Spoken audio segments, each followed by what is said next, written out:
Após 5 anos vivendo no exterior, voltei a morar em São Paulo e no último domingo fui ao novo Palestra Itália acompanhar o jogo entre Palmeiras e Corinthians. Ao meu lado, sentou um casal que parecia estar aproveitando cada segundo daquele momento.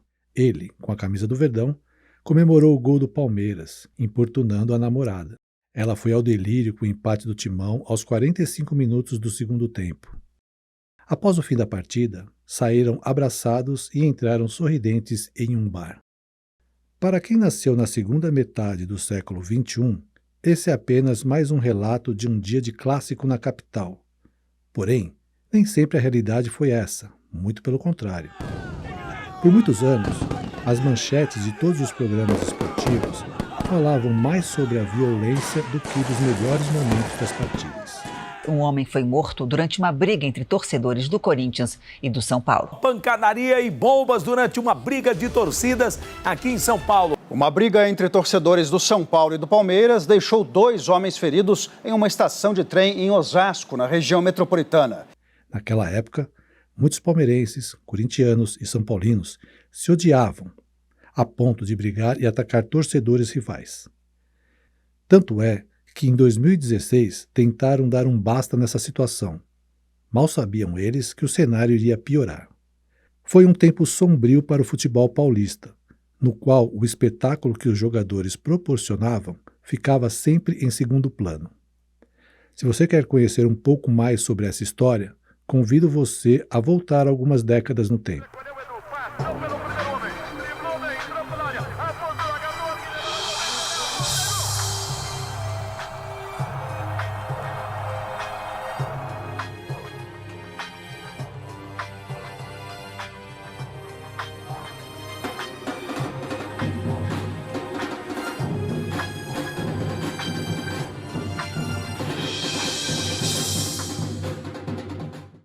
Para alguém que não tem o costume de acompanhar futebol, este é só mais um estádio.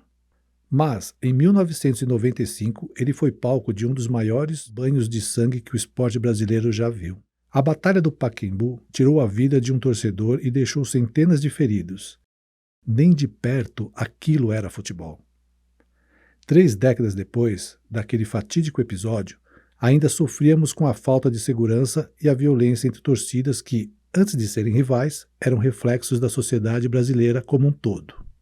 Aqui no Brasil, eu acho que os torcedores que são violentos é porque são pessoas violentas. Você não pode pegar a paixão pelo seu time e usar de desculpa para você se meter numa briga. Normalmente, os torcedores que querem confusão, que querem brigar, independente de serem ou não de organizadas, eles vão fazer isso. Seja dentro do estádio, seja fora do estádio, seja muito longe do estádio, seja num dia que tem jogo, ou seja num dia que não tem jogo e tá passando lá um grupo de 20 pessoas que torcem para um time e aí tem uma pessoa com a camisa de um time diferente no metrô e essa pessoa vai ser intimidada por isso. Ou ela tá voltando para casa e encontra uma galera que tá indo pro jogo. A gente sabe aí que tem um cuidado das autoridades para não marcarem jogos de times grandes e rivais na mesma data, na mesma cidade, justamente para evitar esse encontro. Mas pode acontecer de uma pessoa que simplesmente está lá expressando seu amor pelo clube, usando a camisa, e aí vai encontrar uma caravana aí de torcedores e vai ser intimidada. Então eu acho que não existe o torcedor violento, existe a pessoa violenta.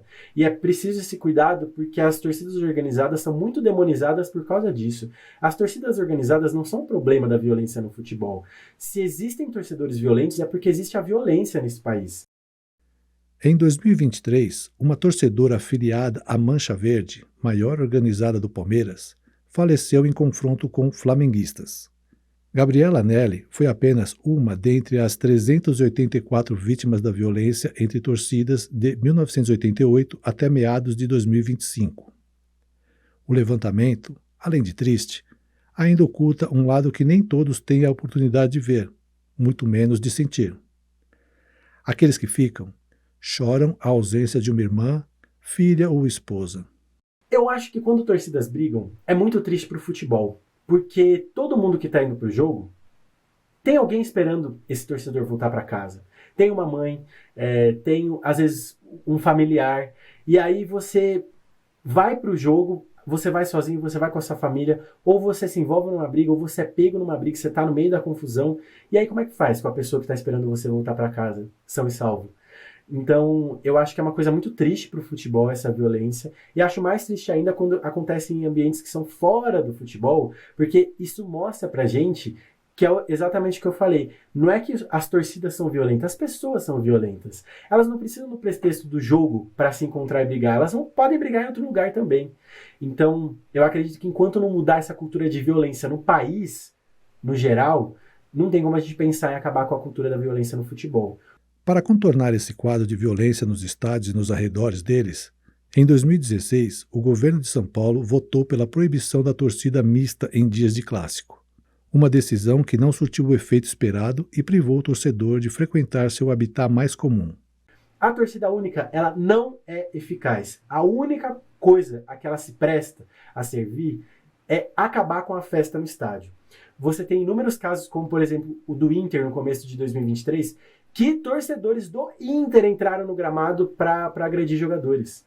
Então, assim, entrou um cara com a filha dele no braço, com uma filha pequena de colo, e o cara entrou pra porrada.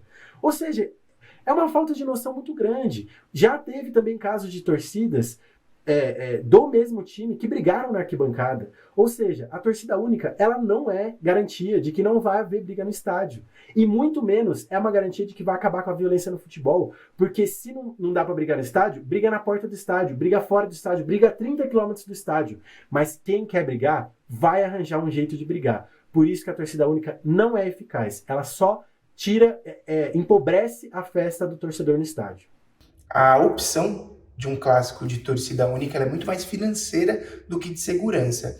Você, num clássico com torcida única, consegue botar 44, 45 mil pessoas no estádio. É um clássico muito atrativo, os torcedores vão querer ir. Isso dá muita renda aos clubes. Quando você tem que dividir o estádio entre rivais, como são arenas feitas para a Copa do Mundo, não pensado nessa lógica de torcidas visitantes, a gente perde 10, 12 mil lugares. E isso financeiramente não é nada atrativo para os clubes. Então, para mim, a gente sempre teve essa possibilidade de ter torcidas visitantes como são em outros jogos.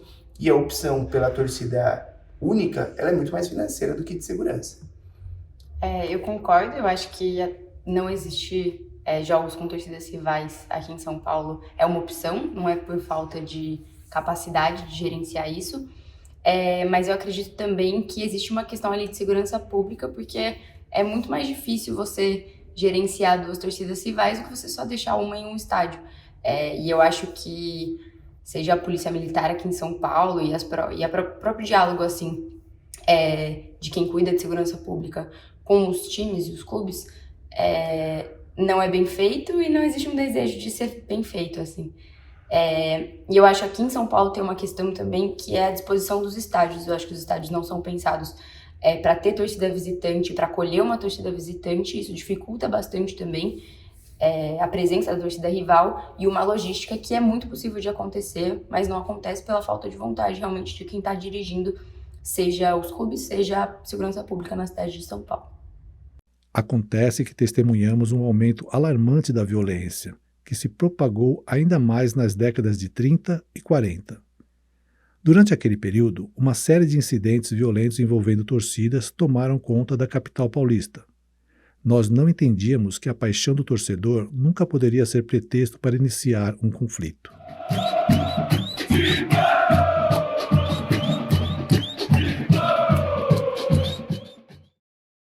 Ir ao estádio em dias de jogo não é suficiente para entender a paixão de um torcedor.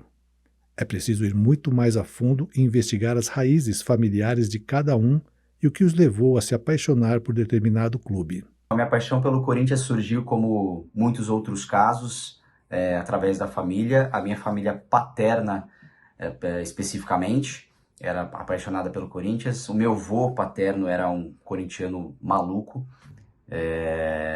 E eu ia assistir aos jogos, eu frequentava muito a casa dos meus avós no Jardim 9 de Julho, na zona leste de São Paulo, bem próximo ali a Itaquera, onde fica o estádio atualmente.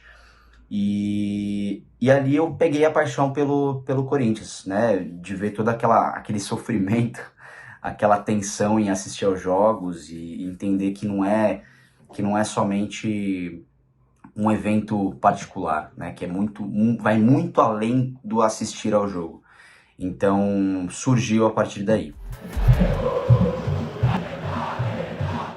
O meu pai, ele é de Belém, né? E aí ele veio pra cá, pra São Paulo, ali por volta de 93, que foi quando eu nasci. E aí foi ali a época em que o Palmeiras saiu da fila, né, tal, timaço. E aí ele começou a acompanhar, gostou, começou a torcer pro Palmeiras. Mas meu pai, ele nunca foi assim, nossa, fanático. Só que como eu sempre gostei de futebol, e aí minha referência ali de time foi, meu pai torce pro Palmeiras, vou torcer ali pro Palmeiras também. Além da paixão, outros sentimentos afloram no coração do torcedor e são importantes para entender o espaço que o futebol ocupa na sua vida. Não é utopia afirmar que alguns estavam dispostos a fazer loucuras pelo seu clube e que sentiam na pele a emoção de um clássico. Eu sou um cara ansioso com São Paulo demais, né? Tipo, quando tem jogo importante, clássico principalmente, já pensando de se perder, galera tirando sarro, pô, na semana do jogo eu já durmo pouco, dia do jogo eu mal durmo, que eu fico vendo os programas de esporte, aí começa a passar as coisas, eu fico assistindo, então eu já fico ansioso. Geralmente eu vou umas 2, 3 horas antes para encontrar a galera ali, comer um sanduíche pernil, que é tradição, e tomar cervejinha lá na frente. Então eu pego bem no começo, a galera chegando, e aí quando acaba, eu acabo ficando lá também para esperar passar um pouco do trânsito, a galera ir embora, para não ficar parado dentro do carro. Eu falo, já que vai ficar parado, vamos ficar parado aqui e a gente bebe mais um pouco. Então geralmente eu pego tudo, desde o começo da galera chegando até a dispersão do estádio, cara. Então eu pego a atmosfera inteira.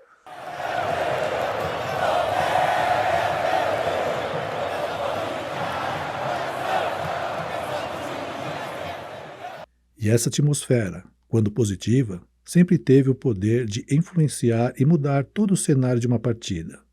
É ela quem fazia o estádio inteiro pulsar, que inflamava os jogadores e os ajudava a encontrar aquele gás a mais. Era esse apoio incondicional que vinha das arquibancadas que motivava eles a darem o máximo de si em cada passe, pique ou dividida. Era, e ainda é, parte fundamental do que chamamos de futebol. E é uma sensação única, principalmente quando você está mais próximo à torcida organizada ou imerso ali dentro da torcida organizada. Eu sei que tem muita gente que critica, mas sem as torcidas organizadas não existiria o futebol como a gente enxerga o futebol, sem essa festa toda. Se você tira a torcida organizada, você mata toda a emoção que é torcer pelo seu clube, né? E pelo Corinthians ainda mais, porque quem mexe, quem movimenta ali a torcida nos estádios as várias torcidas organizadas do Corinthians, dentre elas a mais famosa, Gaviões da Fiel. Então, assistir ao jogo do Corinthians já é muito foda. Você assistir ao jogo do Corinthians próximo ou dentro ali da Gaviões é uma sensação ainda mais inexplicável, uma energia que não dá para explicar. É justamente nesse contexto que entram em cena os torcedores fanáticos, aquelas pessoas que respiram o clube, que conhecem todos os jogadores e vivem o dia a dia dos times como ninguém. São completamente apaixonados e fiéis às suas crenças. É impossível confundi-los com quem vê no futebol apenas um hobby. Eu percebo quem é fanático pelo jeito de conversar, pelas discussões entre os amigos, em bar, essas coisas, cara. O fanático, você vê na cara, você pode não conhecer ele muito bem, mas pelo jeito que ele fala, às vezes até as coisas que ele fala, porque igual quando seu time tá muito ruim, você sabe que não tem o que defender, seu time tá ruim, você vai ser piada, vai todo mundo tirar sarro de você. Só que você sempre vai achar um argumento para bater de frente. Então quando você vê essas pessoas que o time, sei lá, foi rebaixado esse ano e o cara tá lá brigando, quer falar que o time dele é melhor que os outros, aí você fala, esse é fanático, cara. Porém, nem sempre esse fanatismo era visto com bons olhos, especialmente quando ele cegava os torcedores. Eu acredito que no futebol a gente use o fanatismo de forma errada, assim, como palavra. Porque pra mim fanatismo, e aí em qualquer esfera, assim, seja política, religiosa e no futebol, é o extremismo, assim. É aquele lugar que você não consegue enxergar a verdade e a realidade porque você tá cego por uma paixão, enfim, por uma crença. E no futebol a gente acaba usando o fanatismo como sinônimo de paixão. E eu não acho que é isso. Eu acho que existe um meio termo ali entre o torcedor comum. Existe um torcedor apaixonado, que ele é mais apaixonado do que o normal, que isso, enfim, toma o tempo dele, toma a cabeça dele. Mas o fanático, eu acho que é essa pessoa que não consegue dialogar, assim, que eu acho que ela perdeu realmente a capacidade de ter uma troca com, eventualmente, um torcedor rival, muito por só enxergar o seu time, assim. E eu acho que essa pessoa se afasta do futebol, porque ela deixa de ver o futebol para focar especificamente no time dela. Então ela não consegue reconhecer uma ação legal que um time rival teve, enfim. Após a briga entre torcedores do Palmeiras e do São Paulo, a Polícia Paulista prometeu medidas duras para coibir a violência. O SBT Brasil começa hoje com a guerra entre torcidas dos times de São Paulo. Desta vez, o confronto foi entre as organizadas do Palmeiras e do Corinthians. Percebo que a galera ali, o pessoal da segurança pública ali, eles não têm muita vontade de botar a polícia na rua no dia do jogo, fazer escolta, botar no metrô. A galera bota um número básico para não ter uma tragédia. Tá? Vai ali no contado.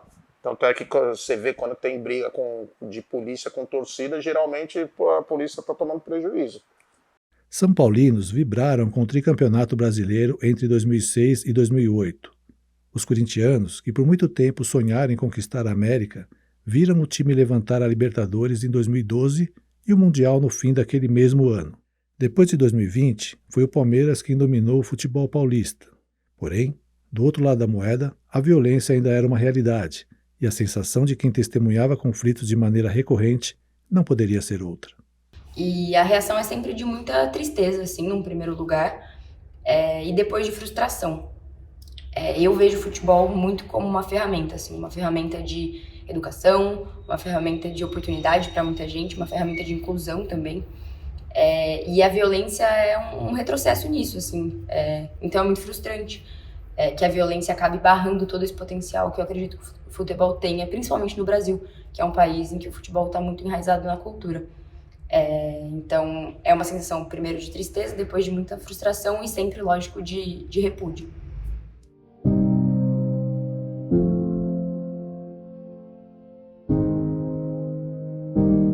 Entender a paixão que sentimos pelo clube do coração é essencial, mas também era necessário investigar o que se passava dentro da mente de cada indivíduo e quais fatores tinham influência no seu comportamento. Futebol, como um fenômeno social amplamente popular, pode ocupar um espaço significativo na vida do torcedor fanático, atuando como uma fonte de identidade, comunidade e até mesmo escapismo de problemas cotidianos. É uma fuga que ele tem e precisa disso para se justificar. O fanatismo esportivo da literatura é explicado pela necessidade humana de pertencer a grupos e pela paixão que pode cegar a racionalidade. Leva à fúria, leva ao descontrole, leva a comportamentos extremos, em nome de quê? Da lealdade ao time. Quando o assunto é rivalidade, é compreensível que os nervos estejam à flor da pele, antes, durante e depois dos clássicos. Contudo, isso nunca deveria ser usado como pretexto para iniciar o confronto, do mesmo jeito que a forte identificação que o torcedor sentia pelo seu time não justificava o conflito com os rivais. Isso a psicologia sempre tentou explicar. Esse grau de importância, geralmente, que o torcedor dá para o seu time, pode ser um pretexto para o desenvolvimento de comportamentos violentos, especialmente em contexto de rivalidade intensa. É uma mera desculpa. Obviamente, falta muito aí de educação. A teoria da identidade social, na psicologia, sugere que a identificação forte com o grupo pode levar à despersonalização e à discriminação contra os outgroups, ou seja, os grupos rivais. Quem está fora não pertence, então aqui é tratado de forma diferente. Então, aumenta muito a probabilidade de conflitos. E a violência ela pode ser vista como uma forma de defender a honra do grupo ou de afirmar a sua superioridade sobre os rivais. E o álcool? Como é que fica a história do álcool nessa situação de fanatismo?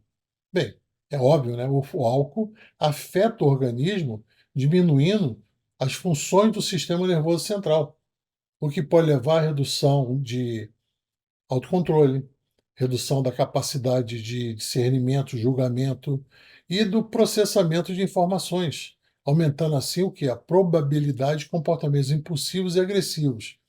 Percebe-se muitas vezes que nesses grupos muito violentos tem muito adolescente, já no final da sua adolescência, e aí que preocupa muito os pesquisadores, porque é fato que o lóbulo frontal ele só vai estar apto a discernir o certo e o errado a partir dos seus 22, 23, 24 anos. Ele não vai saber o certo e errado, ele vai atuar de forma impulsiva. Ele ainda não tem completamente o desenvolvimento dele pleno para saber. Tem uma ideia, mas mesmo assim ainda fica muito a desejar. Então, de fato, o álcool potencializa e é considerado um catalisador da violência por facilitar a desinibição e potencializar emoções negativas ou até mesmo agressivas, porque o álcool ele quebra o superego, principalmente em contextos já carregados de rivalidade, tensão, que é o que mais a gente percebe que existe nos meios de futebol, competições, finais, enfim.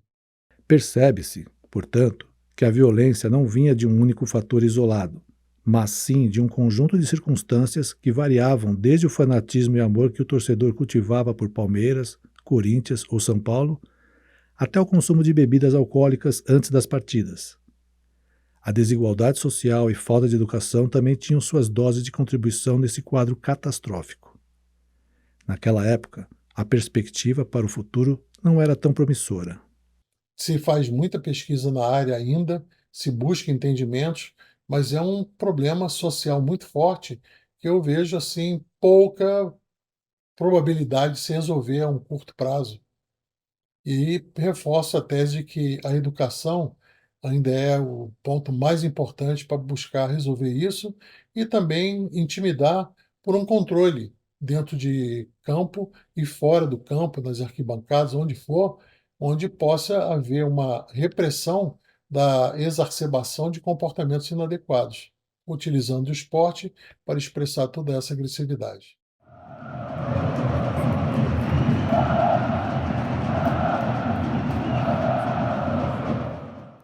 Chega a ser impressionante como o mesmo esporte que unia as pessoas e, por vezes, proporcionava momentos marcantes de êxtase, festa e conexão, também amedrontava o torcedor e o afastava dos estádios. Me apaixonei pelo futebol ainda cedo, quando era uma criança no interior paulista. Só que naquela época eu não sabia o que era violência. Nunca passou pela minha cabeça que muita gente perdeu a vida em nome da paixão pelo seu time. Mas acho que agora consegui trazer um pouco da realidade que marcou a minha infância e juventude. O maior intuito desse trabalho foi dizer que existe um caminho, que os jornalistas não precisam esconder o time pelo qual torcem, e os torcedores podem comemorar o título do seu clube ou a vitória no clássico sem apelar para a violência. Porque, no fim, ela não produz nada de positivo e só empobrece o futebol. Não é sobre as torcidas se unirem, é apenas sobre elas não se odiarem, até porque elas não são tão diferentes assim. Como corintiano, eu não posso dizer que um São Paulino, um palmeirense e um corintiano têm a mesma paixão e o mesmo fanatismo. Eu sempre vou defender que o corintiano é mais fanático, mas, tirando isso, eu acredito que sim. Nós temos diversos exemplos de torcedores que cruzaram o país, trocaram tudo pelo seu time, histórias realmente assim inacreditáveis em todos os clubes, dos menores aos maiores, dos menos populares aos mais populares. Então, sim, eu acredito que existe uma paixão comum, um esforço e um tempo dedicado a diversas equipes que realmente nos une como torcedores. Por isso que a gente tem cada vez mais estádios cheios, torcidas manifestando em redes sociais e tudo mais. Eu acredito que sim, a paixão entre os times não se discute, mas eu sempre vou defender que o corintiano é mais fanático. Paixão do torcedor, assim, não vou dizer que é igualzinho o mesmo grau, porque tem gente que é muito paixão. Igual a galera que, sei lá, foi lá pro Mundial do Corinthians, vendeu moto, vendeu casa. Aí você vai ao limite do extremo, porque você volta de lá, você não tem nada, né? Sua vida vai começar de novo, você não sabe nem se seu time vai ganhar. Se seu time vai ganhar ainda, eu era um louco que ia falar, beleza, vai ganhar, vou vender. Agora, ir na loteria lá, pra ainda chegar lá perto, chega aqui, você não tem nada, aí já é muito doente. Mas eu acho que de um torcedor assim, cabeça boa, né, que não chega num extremo desse, eles são bem parecidos, só muda o clube. E eu acredito que sim, um corintiano, um palmeirense, um São Paulino, um santista, eles podem ser iguais na paixão que eles têm pelos times deles. Eu nunca vou entender a paixão de um corintiano pelo Corinthians, mas eu entendo a paixão de alguém por um time de futebol. E eu acredito que pensar assim, você pensar que aquela pessoa do outro lado, né, sua rival, por mais que você possa não gostar do time dela, por mais que você tenha todos os motivos para odiar o time, aquela pessoa que tá ali é uma pessoa que sente a mesma coisa pelo time dela que você sente pelo seu. E fazer isso, eu acho que ajuda a humanizar um pouquinho essa relação de torcedores rivais e deixar essa rivalidade cada vez mais saudável. Então, eu não tenho dúvidas, assim, que eles podem ser iguais na paixão. A gente nunca entende a paixão específica pelos clubes, porque a gente só tem a nossa. Mas pensar que aquela pessoa do outro lado é parecida com você, de alguma forma, e oposta ao mesmo tempo, acho que ajuda a deixar a rivalidade mais saudável. Por minha pátria amada, idolatrada, um salve à nossa nação. E através dessa canção hoje posso fazer minha declaração. Entre house de boy, bem que vi ela jogando bola dentro da favela. Pro menor não tem coisa melhor, e a menina que sonha em ser uma atriz de novela. A rua é nossa e eu sempre fui dela, desde descalço gastando canela. Hoje no asfalto de toda São Paulo, de nave no ano, tô na passarela. Na chuva, no frio, no calor, do samba, no rap, tambor. Mão pro céu igual meu redentor, agradeço ao nosso Senhor. No flow, por onde a gente passa é show, fechou. E olha onde a gente chegou. Eu sou país do futebol, negou a técnico sambo.